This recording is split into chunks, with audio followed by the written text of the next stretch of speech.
अब सारे पैरामीटर्स को आपको इक्वेशन में रख देना है, ठीक है।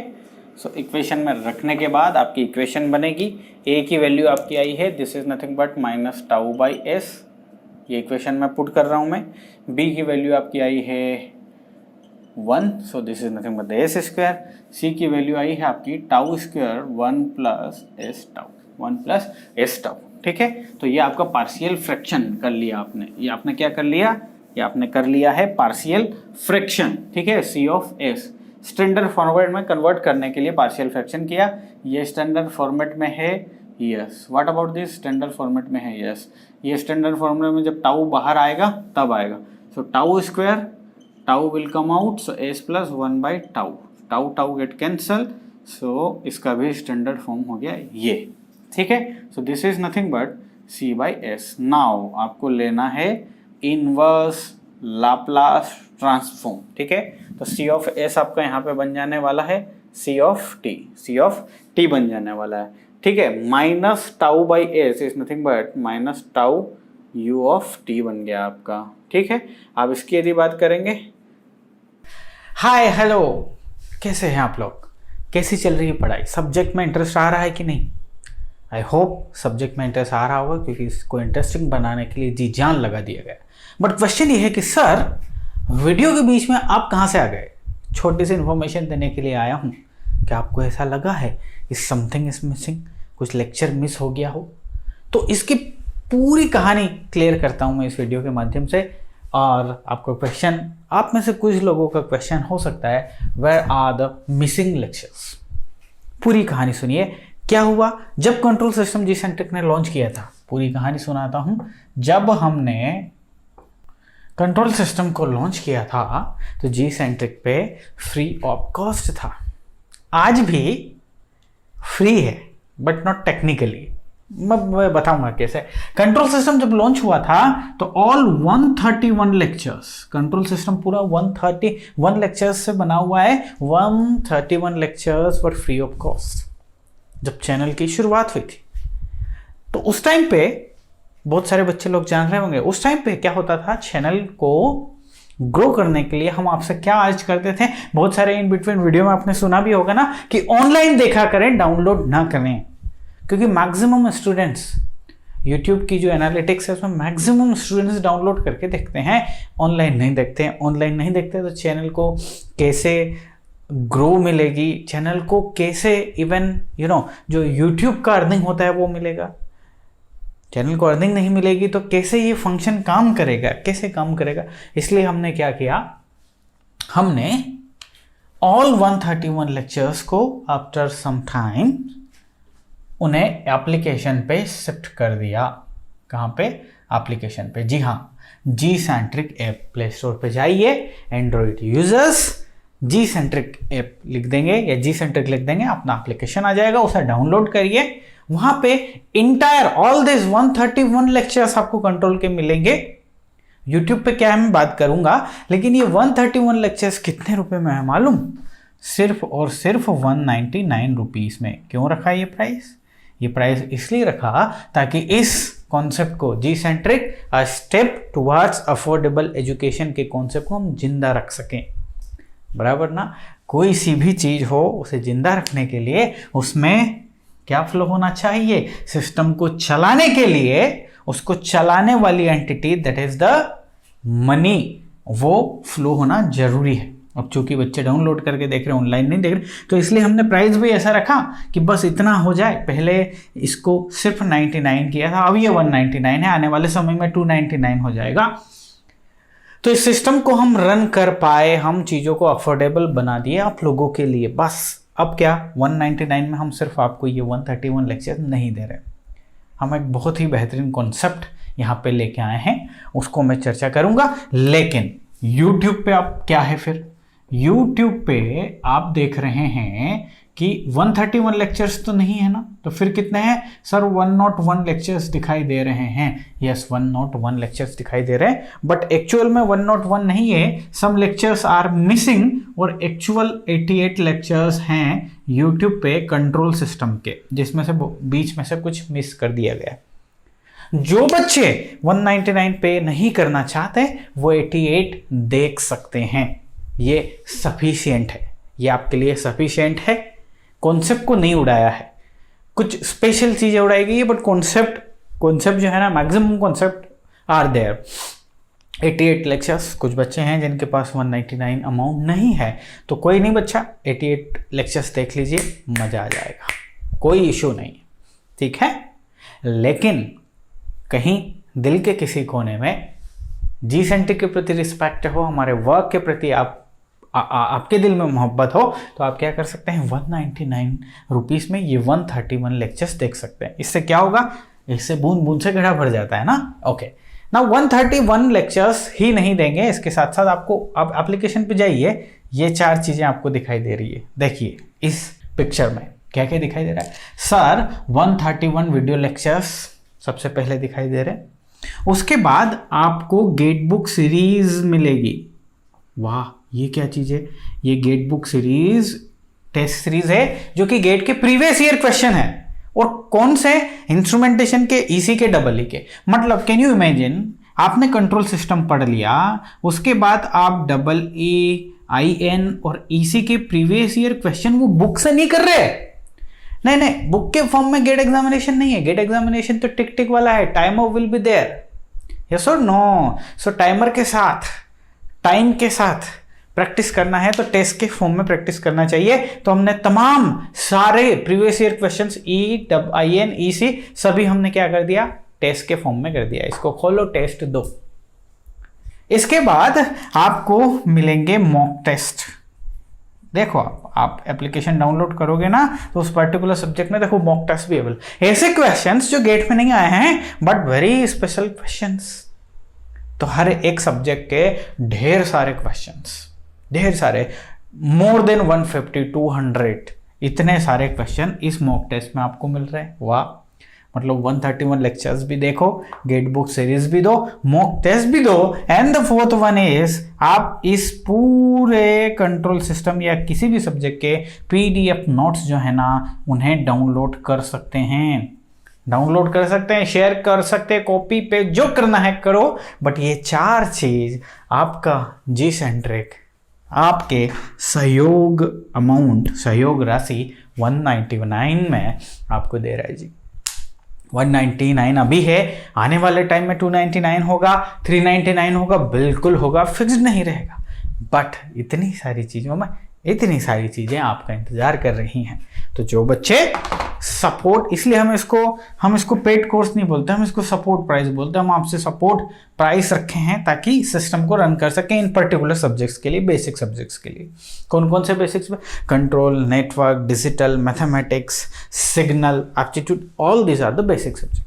हर एक ब्रांच में 3 या 4 सब्जेक्ट्स प्रीमियम रख दिए गए, जिनकी प्राइस भी अफोर्डेबल है। एप्लीकेशन पे सारे कहानी है आपके पास, ठीक है। तो ये इन्फॉर्मेशन थी, ध्यान रखिएगा। जो बच्चे सपोर्ट करना चाहें कर सकते हैं, जो नहीं करना चाहे कोई वांदा नहीं है। 88 लेक्चर्स आर सफिशिएंट।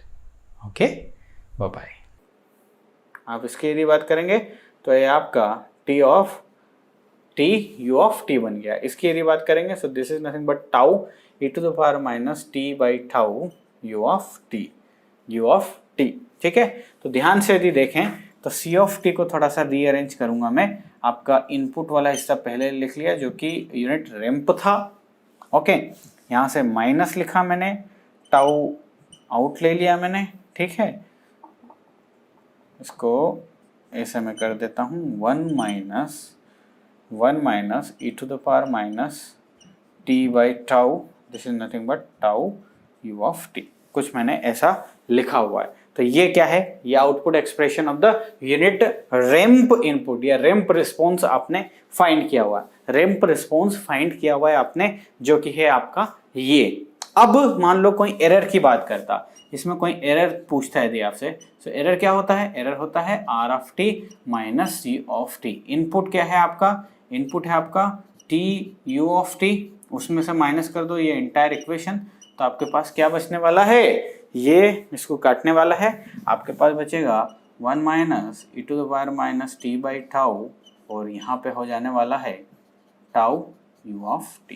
यहाँ पे क्या हो जाने वाला है, टाउ U ऑफ T। इतनी आपको कहानी क्लियर है? आपने एरर भी देख ली, आपने रैंप रिस्पॉन्स भी देख लिया। ओके, तो रैंप रिस्पॉन्स के लिए आपको फाइनल इक्वेशन याद रखना है, दैट्स इट। ओके, तो अब रैंप रिस्पॉन्स क्या है, रैंप रिस्पॉन्स का प्रैक्टिकल एग्जांपल क्या है भाई?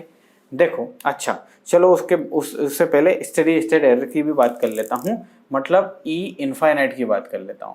सो ई इनफाइनाइट फार्मूला आपके पास है 1 minus e to the power minus infinite by tau, यहाँ पे हो गया आपका टाउ यू ऑफ टी, ठीक है, you of T infinite. So this is nothing but 1 minus 0 और this is nothing but tau और इसकी वैल्यू 1। सो ई इनफाइनाइट स्टेडी स्टेट एरर आपके पास आ गया, टाउ आ गया, ठीक है। तो in the case of unit ramp input आपका जो एरर होता है वो टाइम कांस्टेंट के बराबर होता है। अब प्रैक्टिकल एग्जांपल क्या है, देखो रैंप को आपने फंक्शन ग्राफ में देखा है कि this is nothing but the ramp response, जैसे जैसे टाइम बढ़ा इसकी वैल्यू भी बढ़ी, ठीक है, इसका वैल्यू लीनियर इंक्रीमेंट है, इसको हमने रैंप फंक्शन बोला। अब देखो एक प्रैक्टिकल एग्जांपल देता हूं मैं आपको, ठीक है।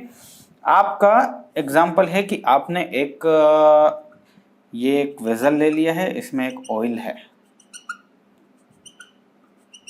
ठीक है, इसमें एक ऑयल है, इसमें एक ऑयल रखा है आपने, ओके, ऑयल रखा है। अब क्या हो रहा है, ये जो ऑयल है इसको आप कर रहे हैं गरम, ठीक है, इसको कंटिन्यूसली आप हॉट कर रहे हैं, है ना, ठीक है। अब इसको हॉट करने का जो रेट है आपका, इसका let's take it 1 degree centigrade per second, 1 degree centigrade per second, ठीक है। अब सपोज आफ्टर सम टाइम ये इसका स्टेडी स्टेट रीच कर गया और वहां पे इस जो ये अंडर ऑयल है इसका टेम्परेचर है 100 डिग्री सेंटीग्रेड, ये कांस्टेंट है, ठीक है, कांस्टेंट है। अब इसको मेजर करने के लिए आपने एक थर्मोमीटर इसमें लगाया, थर्मोमीटर आपने एक लगाया, let's take it thermometer like this, ठीक है, एक थर्मोमीटर आपने इसको मेजर करने के लिए लगाया है इसमें आपने, ठीक है, मेजर करने के लिए थर्मोमीटर लगाया है आपने इसमें, ठीक है। अब थर्मोमीटर फर्स्ट ऑर्डर सिस्टम है, इस फर्स्ट ऑर्डर सिस्टम को आपने कौन सा रिस्पॉन्स दिया है, यूनिट रैंप रिस्पॉन्स, ठीक है, मतलब ग्रेजुअल इंक्रीमेंट दे रहे हैं।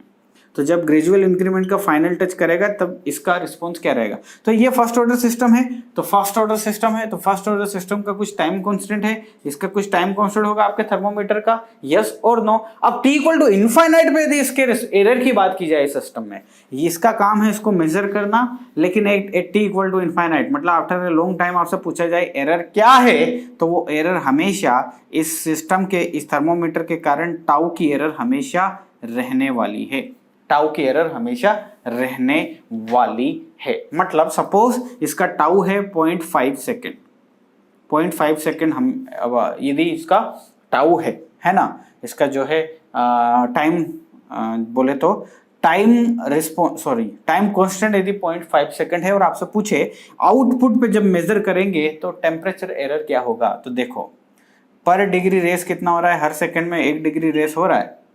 अब 0.5 सेकंड इतना एरर रहने वाला है, तो 0.5 सेकंड में 0.5 डिग्री सेंटीग्रेड इतना एरर हमेशा वहां पे शो होगा, ठीक है। चलिए, तो ये एक प्रैक्टिकल सिनेरियो था, इसको समझने का हमने ये भी देख लिया। अब कंपेयर करते हैं, आपने आउटपुट में क्या क्या लाया, सभी चीजों को हम कंपेयर करते हैं, तो चीजें आपको बड़ी इजीली हो जाएंगी माइंड में तैयार, क्योंकि अल्टीमेटली आपको सारी इक्वेशंस जो भी दिखाई दे रही हैं उन्हें याद करना है, ठीक है, उन्हें याद करना है, ओके, ठीक, क्लियर है इतनी बात। तो एक टेबल बना लेते हैं, टेबल में क्या रहेगा, तो अब हम इसको फिल करते हैं, ठीक है। आपका जो इनपुट है this is nothing but input, सबसे पहले आपने लिया इंपल्स सिग्नल, इंपल्स इनपुट लिया, तो इसके रिस्पेक्ट में आउटपुट क्या आया था, आप ही बताइए, मुझे आउटपुट आया था आपका 1 by tau e to the power minus t by tau. पन्ना पलटिए, देखिए आउटपुट क्या था, यही था, ठीक है।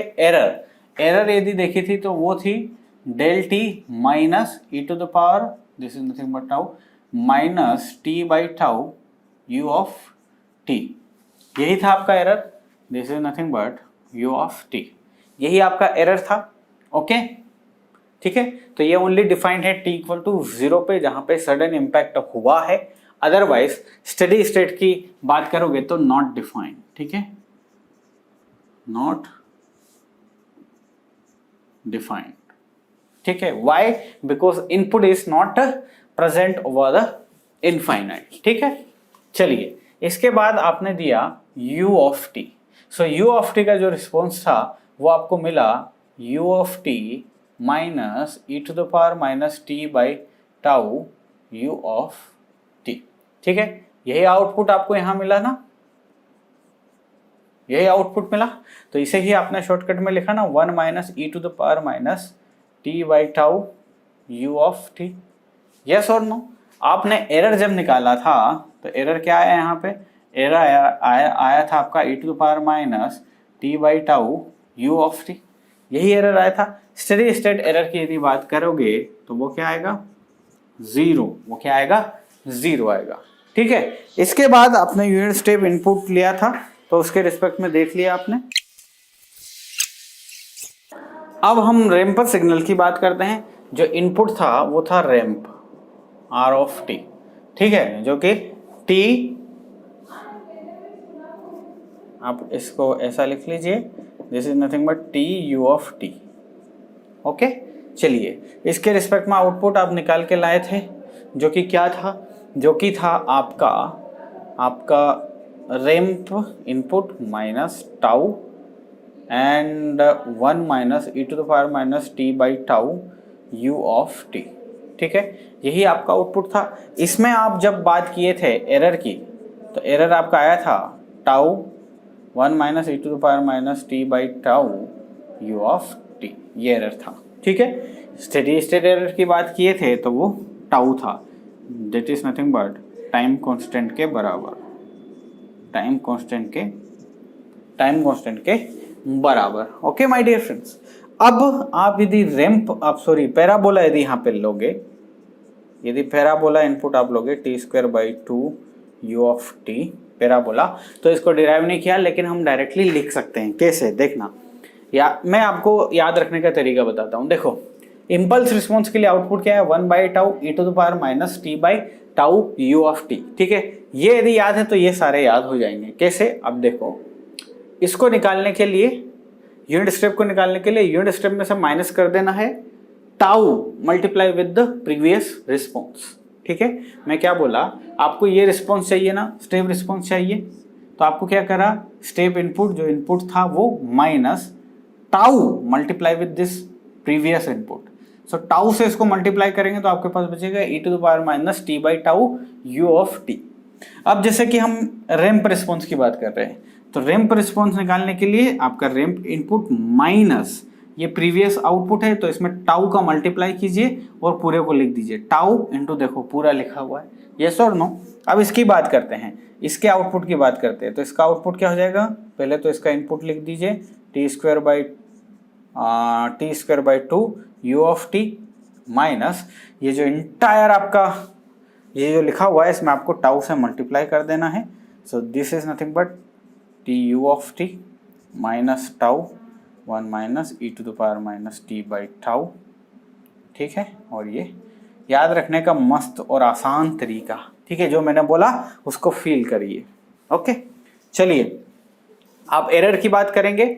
यदि एरर की बात करेंगे तो ये जो सेकेंड वाला, ये वाला जो हिस्सा है, that is nothing but the error over here. तो डायरेक्टली आप लिख लीजिए पूरा इक्वेशन। तो हम क्या लिखेंगे आपके लिए? ठीक है, आपका ये वाला जो हिस्सा है ये आपका होने वाला है यहाँ पे, ये आपका होने वाला है एरर। ओके, नाउ यदि उसको इनफाइनाइट पे आप निकालेंगे, इनफाइनाइट पे निकालेंगे तो आपका ये होने वाला है error infinite. Steady state error की यदि बात करेंगे तो पैराबोलिक इनपुट के लिए वो होता है इनफाइनाइट। कहाँ पे? आपका स्टेडी स्टेट पे, यानी कि टी इक्वल टू इनफाइनाइट पे। तो चारों चीजें आपको समझ में आ गई।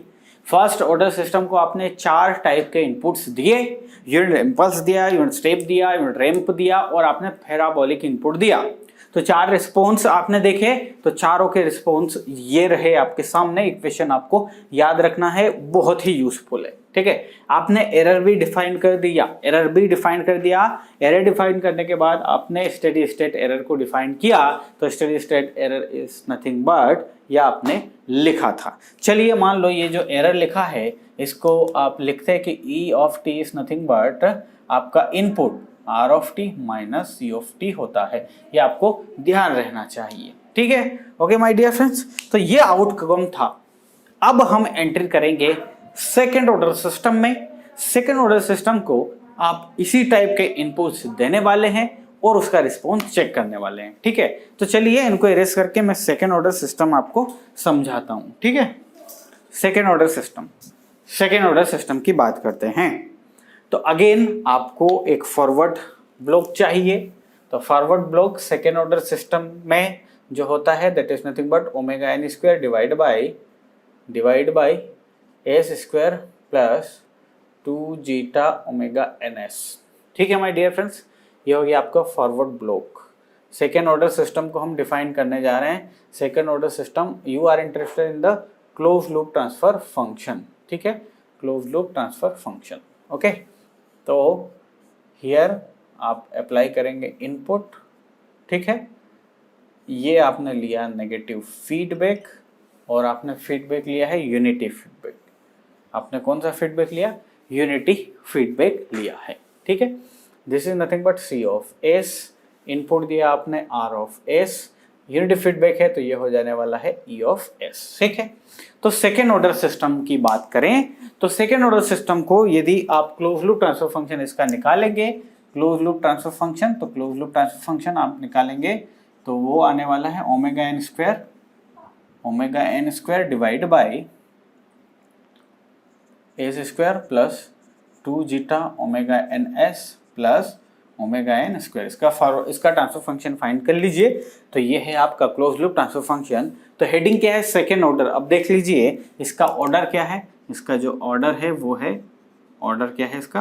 2 है। तो इसको हमने बोला सेकेंड ऑर्डर सिस्टम। हमने बोला था टाइप और ऑर्डर दोनों को डिफाइन करने के लिए आप किसी भी क्लोज लूप सिस्टम के ओपन लूप ट्रांसफर फंक्शन की सहायता लीजिए, तभी टाइप और ऑर्डर को डिफाइन कीजिए। तो ऑर्डर में, तो ऑर्डर को डिफाइन करने के लिए चाहे क्लोज लूप ट्रांसफर फंक्शन लो या ओपन लूप ट्रांसफर फंक्शन लो, दोनों के केस में ऑर्डर तो सेम रहेगा। बट टाइप की यदि बात करेंगे, if you are looking for the type, तो टाइप को करने के लिए सिर्फ और सिर्फ ओपन लूप ट्रांसफर फंक्शन से ही पता लगने वाला है। तो यदि इसका ओपन लूप ट्रांसफर फंक्शन आप फाइंड करना हो, ओपन लूप ट्रांसफर फंक्शन होता है G of s into H of s की वैल्यू है 1 है। तो this is nothing but omega n square divide by हो जाएगा s plus 2 zeta omega n now आपसे पूछा था ऑर्डर बताइए, तो इसको देख के भी आप ऑर्डर बता सकते हैं। Highest power of S in this, तो हाईएस्ट पावर कितनी है? 2 है। टाइप पोलेट ओरिजिन कितना है? 1 है। तो टाइप क्या है इसका? 1। टाइप क्या है? तो फर्स्ट ऑर्डर सिस्टम हो गया, उसका भी टाइप 1 है। सेकेंड ऑर्डर सिस्टम हो गया, उसका भी टाइप आपको क्या दिख रहा है? 1 दिख रहा है, ठीक है। बात समझ में आ गई? तो सेकेंड ऑर्डर सिस्टम को आपने क्लोज लूप ट्रांसफर फंक्शन में कन्वर्ट कर लिया है। क्लोज लूप ट्रांसफर फंक्शन आपके सामने है। Now again the thing is, second order system को आप देने वाले हैं क्या? सेकेंड ऑर्डर सिस्टम को आप वही चारों इनपुट देने वाले हैं जो कि आपने दिए हैं। किसके लिए? जो कि आपने दिए हैं आपका फर्स्ट ऑर्डर सिस्टम के लिए, ठीक है। तो सबसे पहले आप directly close loop transfer function define कर दिए, omega n square divide by s square plus 2 zeta omega n s plus omega n square. Standard format हमने लिख लिया, ठीक है। अब यदि आप सेकेंड ऑर्डर सिस्टम के जनरल फॉर्मूले को देखेंगे, जनरल इक्वेशन को देखेंगे, तो उस जनरल इक्वेशन में यहाँ पे कांस्टेंट भी आएगा। तो कभी कंफ्यूज नहीं होना, इसको नोट कर सकते हो और ये लिख सकते हो general representation of second order system, transfer function of the second order system. Okay, clear है इतना?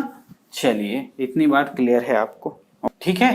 तो आपने क्या डिफाइन कर दिया है, आपने close loop transfer function define कर दिया है किसके लिए, सेकेंड ऑर्डर सिस्टम के लिए। This is nothing but the close loop transfer function. अब इसको आप क्या क्या देने वाले हैं देखो जरा, आप इसको देने वाले हैं इम्पल्स इनपुट, आप इसको देने वाले हैं स्टेप इनपुट, आप इसको पैराबोलिक इनपुट और रैंप इनपुट और पैराबोलिक इनपुट देने वाले हैं। तो सभी के रिस्पेक्ट में आपको आउटपुट मिलने वाले हैं जैसा कि किसमें मिला था, जैसा कि मिला था आपके फर्स्ट ऑर्डर सिस्टम में। अब देखो ये सेकंड ऑर्डर सिस्टम जो है इसमें दो पैरामीटर, आप फर्स्ट ऑर्डर सिस्टम को यदि देखे थे तो उसका जो ट्रांसफर फंक्शन था वो कुछ ऐसा था 1 प्लस एस टाउ। एक ही चीज आपको नहीं दिख रही थी, that is the tau, time constant of the system बस। लेकिन सेकेंड ऑर्डर सिस्टम को यदि डिफाइन करेंगे तो आपको दो चीज दिख रही है, तो ओमेगा एन दिख रहा है, एक ही जीटा दिख रहा है।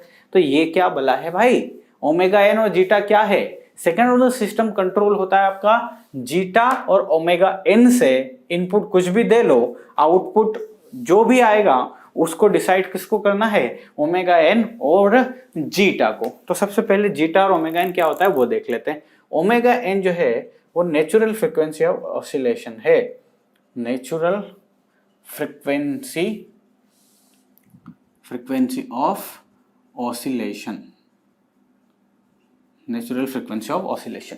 सेकेंड ऑर्डर सिस्टम है, 100% ऑसिलेशंस विल बी देयर, ठीक है, वो चाहे नेचुरल कंप्लीट ऑसिलेशन हो या डिके ऑसिलेशन हो। सेकेंड ऑर्डर सिस्टम मतलब फ्लक्चुएशंस, फ्लक्चुएशन मतलब ऑसिलेशंस, सो ऑसिलेशन सिस्टम में रहना ही है, इसलिए सेकेंड ऑर्डर सिस्टम के लिए omega n will be there. First order system में ऑसिलेशन कभी नहीं हो सकता, उसके लिए नेचुरल फ्रीक्वेंसी नहीं है। ये जो जीटा है इसको डैम्पिंग रेशियो बोलते हैं, this is nothing but damping ratio, this is nothing but damping ratio या डैम्पिंग कोफिशिएंट, डैम्पिंग कोफिशिएंट, ठीक है, स्पेलिंग करेक्ट कर लेना आप जो भी हो। ओमेगा एन और जीटा दोनों को आपने डिफाइन कर दिया कि जीटा जो है यह है डैम्पिंग रेशियो और डैम्पिंग रेशियो और आपका डैम्पिंग कोफिशिएंट इसे ही बोलते हैं, ठीक है। अब उस सेकेंड ऑर्डर सिस्टम पूरा का पूरा आपका कंट्रोल किससे हो रहा है, जीटा और ओमेगा एन से। कैसे देखिएगा जरा, इन दोनों की एंट्री आपने कर ली है नोट में आपके, चलिए गुड, कम हियर, ठीक है।